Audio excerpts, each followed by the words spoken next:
saya Nurul Aulia Dewi, NPM 1813053011.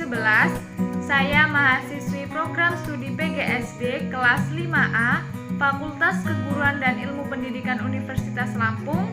Di sini saya ingin mengajak teman-teman semua untuk belajar bersama-sama dengan judul materi Masalah dan Belajar dalam Pendidikan Inklusi.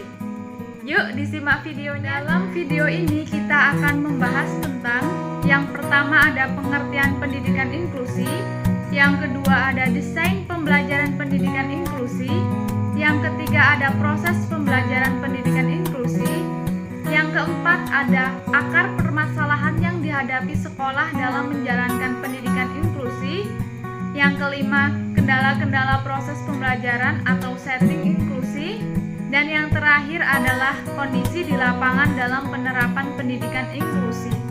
Pokok pembahasan yang pertama adalah pengertian pendidikan inklusi. Pendidikan inklusi adalah bentuk penyelenggaraan pendidikan yang menyatukan anak-anak berkebutuhan khusus dengan anak-anak normal pada umumnya untuk belajar.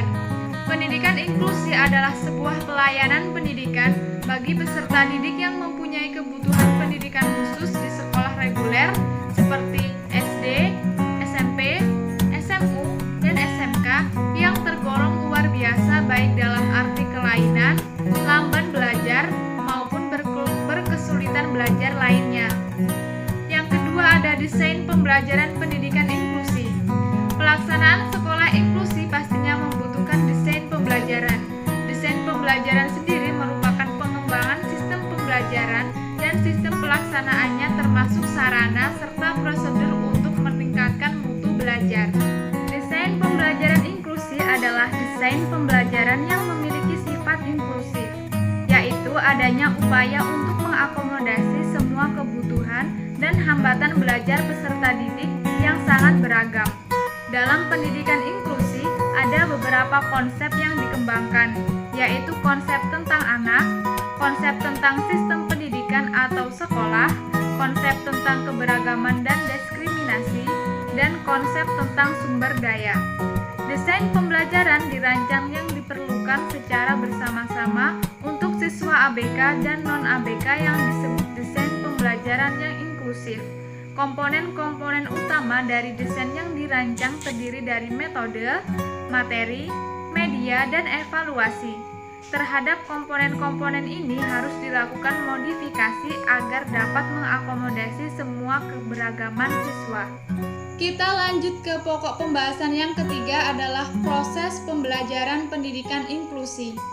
Pembelajaran dapat didefinisikan sebagai suatu proses membelajarkan peserta didik yang telah direncanakan, dilaksanakan, dan dievaluasi agar peserta didik dapat mencapai tujuan pembelajaran tersebut secara efektif dan efisien. Kegiatan pembelajaran pada sekolah inklusi berlangsung dengan pendekatan, bahan ajar, dan media yang sesuai kebutuhan setiap peserta didik. Dalam proses pembelajarannya, guru diminta untuk aktif, inovatif, dan kreatif dalam menyajikan pelajaran. Di samping itu juga, guru harus mampu memanajemen kelas agar tercipta kondisi yang efektif. Dalam proses pembelajaran, ada hal-hal yang harus diperhatikan, antara lain 1. Metode pembelajaran meliputi metode ceramah, metode demonstrasi, metode tanya-jawab, dan metode diskusi.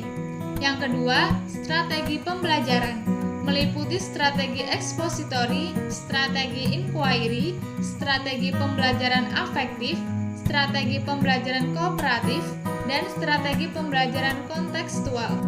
Pembahasan yang keempat adalah akar permasalahan yang dihadapi sekolah dalam menjalankan pendidikan inklusi. Banyak kalangan berpendapat bahwa pendidikan inklusi merupakan sebuah model pendidikan. Hal ini tercermin bahwa sebuah sekolah yang menyatakan diri menjadi sekolah inklusi harus mendapat label sekolah inklusi. Implementasi pendidikan inklusi yaitu masih ada yang hanya sekedar mengikut sertakan peserta didik yang berkebutuhan khusus di sekolah reguler tanpa harus memenuhi hak-hak pendidikan yang sesuai dengan kondisi anak. Bahkan di beberapa sekolah, anak-anak yang berkebutuhan khusus masih menjadi tamu, bukan menjadi bagian yang tak terpisahkan. Di beberapa sekolah yang telah menyatakan diri menjadi sekolah inklusi, kebanjiran peserta didik yang berkebutuhan khusus. Hal ini sebagai dampak tidak meratanya sekolah yang telah menyatakan diri menjadi sekolah inklusi. Di samping itu, pemahaman tentang sekolah terdekat dengan tempat tinggal anak belum sepenuhnya diimplementasikan. Dampak dari banyaknya anak-anak berkebutuhan khusus di sekolah inklusi menyebabkan dibentuknya kelas khusus di sekolah reguler. Kelas khusus tersebut peserta didiknya adalah anak-anak yang mempunyai kebutuhan khusus. Implementasi model ini tentu menyimpang dari esensi dari pendidikan inklusif.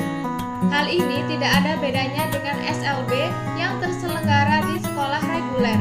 Akar permasalahan yang lain adalah pendekatan pembelajaran yang digunakan dalam proses belajar mengajar masih bersifat klasikal, serta penggunaan media pembelajaran yang belum maksimal digunakan dengan karakteristik anak yang berbeda-beda, serta guru tampaknya kurang memberikan motivasi kepada siswa berkebutuhan khusus selama proses belajar mengajar. Selanjutnya adalah pembahasan yang kelima, yaitu kendala-kendala proses pembelajaran atau setting inklusi.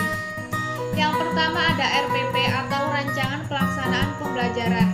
Kendala yang dirasakan guru dalam pembuatan RPP tematik yaitu banyaknya lembaran isian RPP tematik yang harus diketik dan dibuat untuk beberapa kali pertemuan, misalnya untuk 3 minggu.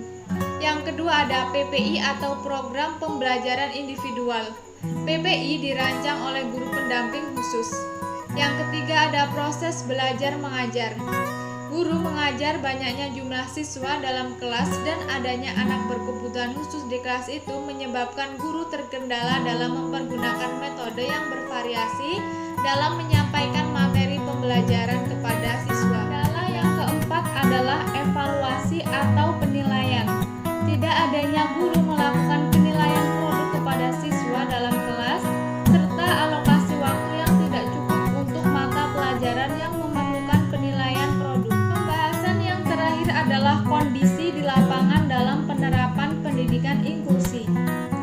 Pada sekolah yang secara alami mengembangkan pendidikan inklusi, beberapa kecenderungan yang terjadi di lapangan diantaranya: 1. Secara formal belum berpredikat sebagai sekolah inklusi. Bahkan sampai sekarang belum tersentuh proyek sosialisasi dan pelatihan di bidang pendidikan inklusi. 2. Para guru awalnya sempat khawatir akan menurunkan citra sekolah. Yang ketiga, adanya protes terhadap kenaikan ABK, sementara ada anak normal yang tidak naik kelas. Yang keempat, tidak ada guru khusus. Tetapi ini justru tantangan untuk menemukan metode baru atau kreatif melalui kebersamaan, saling diskusi, dan saling berbagi. Yang kelima, ada perubahan dan proses adaptasi pembelajaran dilakukan terus-menerus melalui kerjasama, saling motivasi, saling membantu, saling mendukung, komunikasi, dan belajar dari pengalaman. Yang keenam, mengembangkan kerjasama antar guru dan meningkatkan jalinan komunikasi dengan orang tua. Demikianlah tadi video pembelajaran mengenai masalah dan belajar dalam pendidikan inklusi. Semoga bermanfaat untuk kita semua. Saya Nurul Aulia Dewi mohon maaf apabila terjadi banyak kesalahan dan kekeliruan. Wassalamualaikum warahmatullahi wabarakatuh.